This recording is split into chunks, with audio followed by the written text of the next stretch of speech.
আমরা প্রথম যে দাবিটা উত্থাপন করতে চাই সেটা হলো রাখাল রাহা ওরফে সাজ্জাদুর রহমান, যাকে এনসিটিভি পাঠ্য বই সংশোধন ও পরিমার্জন কমিটিতে সরকার নিয়োগ দিয়েছেন, সেখান থেকে আমরা তার বহিষ্কার দাবি করছি। যেহেতু তিনি একজন শাতেমে রসুল এবং প্রত্যেক মাযহাবের ইমামগণ এই বিষয়ে একমত যে শাতেমে রসুলের তওবা কবুল হলেও তার শাস্তি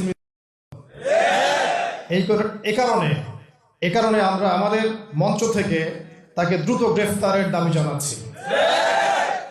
মহান আল্লাহ ও রাসূলুল্লাহ সাল্লাল্লাহু আলাইহি ওয়াসাল্লাম তার বিরুদ্ধে অশ্লীল অপরাধে রাখাল রাহা ও সোহেল গালিবের বিরুদ্ধে কঠোর আইনগত ব্যবস্থা নিশ্চিত করতে হবে।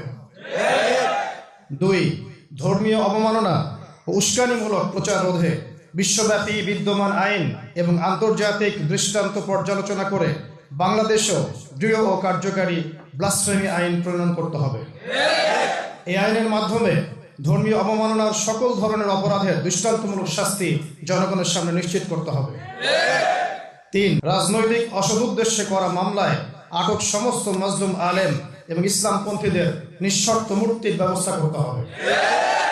বিশেষ করে গুম ও নির্যাতনের পরবর্তী যে জোরপূর্বক জবানবন্দি আদায় করা হয়েছে, সাজা দেওয়া হয়েছে, অবিলম্বে সেই বন্দীদের এই মামলাগুলোকে স্থগিত করতে হবে এবং তাদের বিরুদ্ধে দায়ের করা মামলাগুলো বাতিল করতে হবে এবং তাদের দ্রুত মুক্তি নিশ্চিত করতে হবে। 4, র্যাব, ডিজিএফআই, সিটিটিএস সহ বিভিন্ন রাষ্ট্রীয় বাহিনী কর্তৃক সংগঠিত গুম, বিচার বহির্ভূত হত্যা এবং নির্যাতনের দায় স্বীকার করে সরকারকে আনুষ্ঠানিক শ্বেতপত্র প্রকাশ করতে হবে। এই সংক্রান্ত সকল নথি জনসমক্ষে আনতে হবে এবং রাষ্ট্রের বাহিনীগুলোকে ভিকটিমদের পরিবার ও পুরো জাতির কাছে আনুষ্ঠানিকভাবে ক্ষমা চাইতে হবে। 5, আলেপুদ্দিন, মহিউদ্দিন, ফারুকী সহ গুম, বিচার বহির্ভূত হত্যা ও রাষ্ট্রীয় নির্যাতনের সাথে জড়িত সকল কর্মকর্তাকে আন্তর্জাতিক মানবতা বিরোধী আইনের আওতায় এনে সর্বোচ্চ শাস্তি নিশ্চিত করতে হবে।